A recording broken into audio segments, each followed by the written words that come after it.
नमस्ते, मैं Kumar Utpal, Limca book of world record holder, 30 पुस्तकों के लेखक। आज मैं शुरू करने जा रहा हूं भारतीय इतिहास का प्रथम युद्ध, जिसको हम दशराज्य युद्ध, 10 राजाओं का युद्ध कहते हैं। यह जो है 10 राजाओं का युद्ध ऋग्वेद के किस मंडल में है, युद्ध का स्थल कहाँ है, युद्ध का कारण क्या है, और यह तत्कालिक कारण क्या है, और पूर्व का प्लॉट क्या है, मीन्स पूर्व में इसकी क्या बात हुई थी, और हिडन एजेंडा क्या था युद्ध का कारण का, उस पर भी हम चर्चा करेंगे, और इसके तत्कालिक परिणाम क्या निकला और कालांतर में इसका क्या परिणाम निकला, इसमें कौन कौन से राजा जुड़े हुए थे, वह कहाँ कहाँ के राजा थे, और यह सभी चीजों पर मैं विशद चर्चा करूंगा। सुदास जो राजा थे उनके पारिवारिक और व्यक्तिगत पहलुओं पर भी आपको प्रकाश डालूंगा। इसके साथ साथ जो है अन्य जो विश्वामित्र हैं उनके व्यक्तित्व और कृतित्व पर भी हम चर्चा करेंगे। तो यह जो है बहुत महत्वपूर्ण है हर एक दृष्टिकोण से, और इससे इसमें आपको बीपीएससी, यूपीएससी और अन्य बिहार की परीक्षाओं में यह बहुत पूछे जाएंगे। और यह जो वेद का यह सारी चीजों पर मैं जो विशद चर्चा कर रहा हूँ, इसके प्रेरणा स्रोत हमारे 4 दादाजी थे, पितामह थे, जो पंडित वैद्यनाथ झा से लेकर के पंडित ईश्वरनाथ झा, नमोनाथ झा, गौरीनाथ झा, और मेरी पत्नी कुमारी वंदना जो खुद आचार्य हैं और खुद वह जो है शिक्षा शास्त्री है। इन सभी लोगों का बचपन से मैं देख रहा हूँ, सुन रहा हूँ, और विभिन्न वेद के चारों भाग मेरे पास हैं, बराबर इनकी चर्चाएं होती है रहती है घर में और बचपन में भी।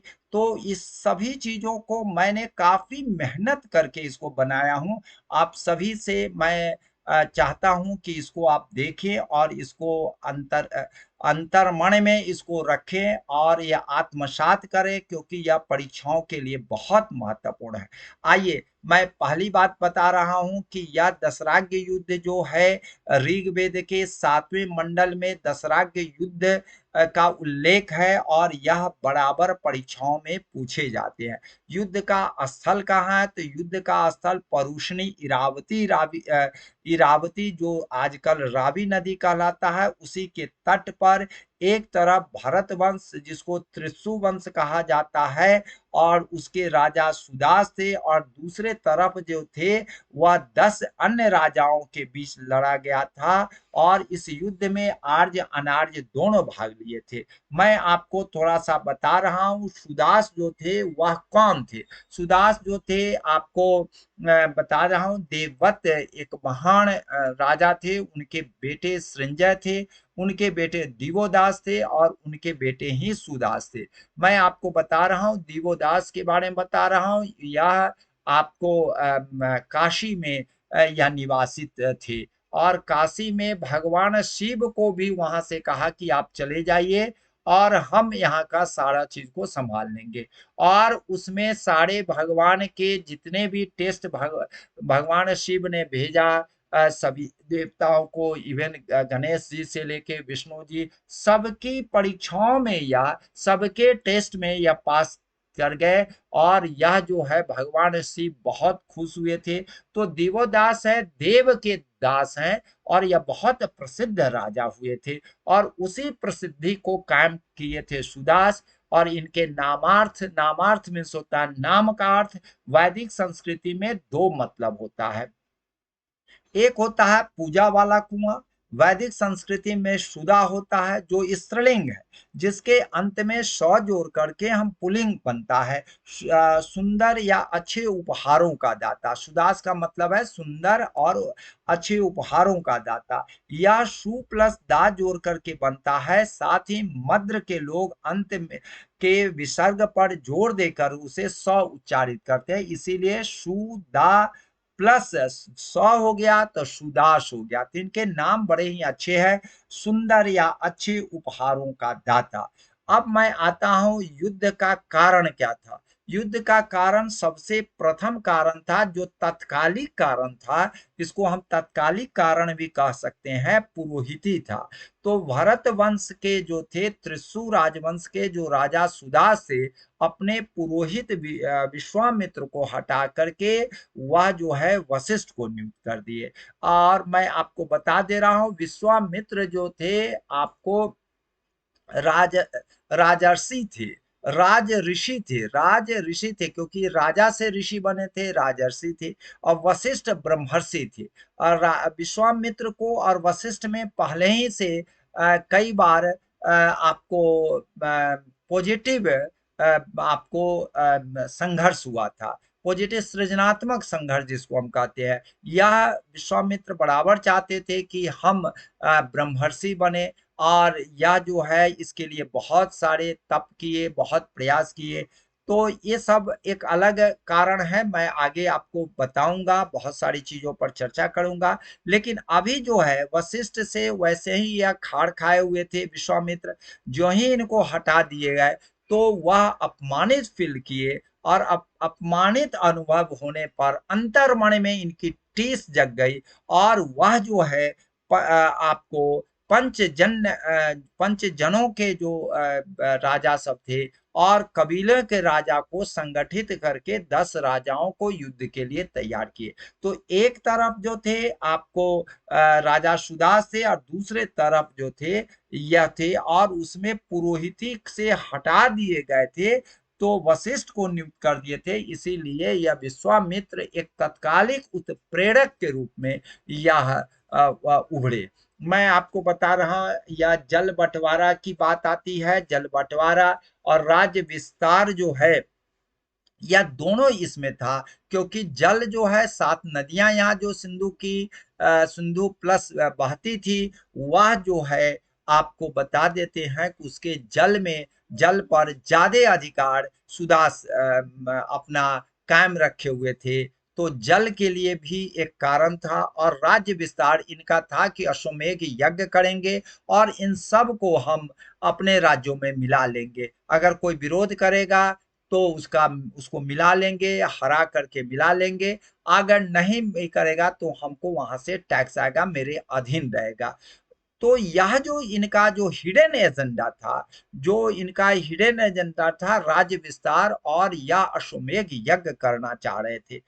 दूसरी बात है, वामपंथी विचारकों और वामपंथी इतिहासकारों का कहना है कि राज प्रथा और लोक प्रथा में यह एक तरह से आपका सृजनात्मक नहीं, ऋणात्मक प्रक्रिया शुरू हो गई, मीन्स लड़ाई की बात हो गई। क्योंकि यह जो थे सुदास देवोदास जैसे महान राजा के पुत्र थे, यह राज परिवार से जुड़े हुए थे। और यहाँ पर 10 राजाओं में लगभग राजा तो कहलाते थे, लेकिन यहाँ लोकतांत्रिक व्यवस्था थी, तो ये लोग जनता की भागीदारी थी मुख्य रूप से। तो यह लोकतांत्रिक व्यवस्था के और और राज प्रथा के बीच एक टकराहट हुई, और वही टकराहट जो है भी युद्ध का कारण बना। तो यह भी एक बहुत ही अभी आधुनिक इतिहासकार और वामपंथी इतिहासकार का यह कहना उचित जान पड़ता है। मैं आपको बता रहा हूँ, सुदास के पिताजी, पूर्व की जो बातें हैं, पूर्व की बातों को भी ध्यान रखना पड़ेगा आपको। क्योंकि पूर्व में सुदास के पिताजी दिवोदास ने इंद्र की सहायता से 99 शहर को नष्ट कर दिया था। वह 99 शहर किनके थे? वह 99 शहर जो थे वह 10 राजाओं के थे, और वह सिमट के छोटे छोटे 10 राजा बने थे। तो अब यह बात आ गई थी कि यही बात जो है पुरोहित विश्वामित्र जो है, वह जाकर के बतलाए कि तुम्हारा जो हिडन एजेंडा है, सुदास चाहता है तुम लोगों को कब्जा कर ले। तो इसीलिए तुम लोग एकजुट होकर लड़ाई कर लो, हम तुम्हारा मदद करेंगे। आप जान ही रहे हैं, धनुर्वेद के वह प्रेरक तत्व थे, और वह आदर्श माने जाते थे। तो सोचा ये 10 राजाओं ने कि भाई या तो हमारे साथ आ गए, अब तो हम लड़ जाएंगे, तो हम हरा देंगे सुदास को। तो यह 10 राजाओं का एक समूह बना। मैं आपको बता रहा हूं इस युद्ध के दो पक्ष थे। मैं आपको यह युद्ध के जो दो पक्ष थे उस पर हम थोड़ा सा चर्चा करना चाह रहा हूं बढ़िया से। यह जो है यहाँ पर देखिए, यह रावी नदी है। यह रावी नदी है जिसको हम परुष्णी कहते हैं। और यह मैं आपको यहाँ पर लिख दे रहा हूँ, रावी। रावी तत्कालिक नाम है रावी, और पहले जो इसका नाम था परुष्णी। परुष्णी, इसका नाम है परुष्णी। तो परुष्णी नदी ध्यान रखिएगा, रावी और परुष्णी नदी को ध्यान में रखिएगा। इधर जो है आपको एक तरफ जो है विश्वामित्र प्रेरक तत्व है, विश्वामित्र जो है प्रेरक तत्व है, यही ध्यान में रखना है आपको। प्रेरक यही है, प्रेरक व्यक्तित्व विश्वामित्र है। यहाँ पर प्रेरक जो है सो आपको, आप जान ही रहे हैं कि यह प्रेरक जो वशिष्ठ मुनि है, वशिष्ठ मुनि है जो ब्रह्मर्षि कहलाते हैं, वशिष्ठ मुनि है। इनको ध्यान में रखिएगा। अब इधर जो है 10 राजा है, 1 2 3 4 5 6 7 8 9 और 10। और यहाँ पर एक ही राजा है, और वह राजा है आपको केवल है सुदास है। तो आप सोचेंगे या सुदास अकेले हैं तो हार जाएंगे, नहीं। अब इस दोनों के बीच में लड़ाई होती है। अब यह क्या होता है कि यहाँ पर 9 मित्र पक्ष है, जो यहाँ पर आपको मैं दिखा रहा हूं। इसको आप ध्यान में रखेंगे। यह जो है सो आपका 9 मित्र है और एक कबीला है। और इसमें 5 आर्जनों के प्रधान है, शेष आयतर है, मीन्स आपको आर्य भी है, अनार्य भी है, 5 5 है। तो यह ध्यान रखिएगा। और इधर आपको वशिष्ठ है। मैं आपको बता रहा हूं इसमें से 10 में कौन कौन है उसकी भी चर्चा कर रहा हूं। पहला अलीन है, दूसरा और अलीन जो है आप ध्यान रखिएगा। अलीन जो है सो आपको अफगानिस्तान के नूरी स्थान से है। अनु है कभी परुष्णी नदी के क्षेत्र में, एक्चुअली इन्हीं का यह क्षेत्र है। इसको ध्यान में रखिए आप, परुष्णी नदी का क्षेत्र है। ये भी इनके लिए बड़ी पॉजिटिव बात है कि तुम्हारा क्षेत्र है, तुम सभी चीजों को जानते हो। भृगु भृगु वंश के हैं, भालन बोलन दर्रे में निवासी थे, द्रह्यु गांधार प्रदेश के निवासी थे। गांधार के लोग भी यहाँ पर आए हुए थे, यही समझिए। मत्स्य जो है साल्व के संदर्भ में मिलता है। परशु जो है ईरानी भी इन लोगों को सहायता किए थे। पुरु महान कबीलाए परिसंग था, पुरु था। और पणि जो थे दानवों की श्रेणी में थे, जो स्किथी लोगों से संबंधित है। और दास दहिए और दसू दास जनजाति थी। तो यह 10 जो थे एक तरफ थे और दूसरे तरफ सुदास थे। दोनों में युद्ध होता है। युद्ध में आपको मैं बता दे रहा हूं, युद्ध से पहले मैं विश्वामित्र के बारे में, तो आप वंशावली के बारे में बता देते हैं। विश्वामित्र प्रजापति के पुत्र थे कुश, और कुश के कुशनाभ थे, और कुशनाभ के गाधी थे, और गाधी के पुत्र विश्वामित्र थे। यह राज क्षत्रिय थे और यह राजा थे, और राजा से यह आपको ऋषि बने थे, इसलिए राजर्षि इनको विश्वामित्र को कहा जाता है।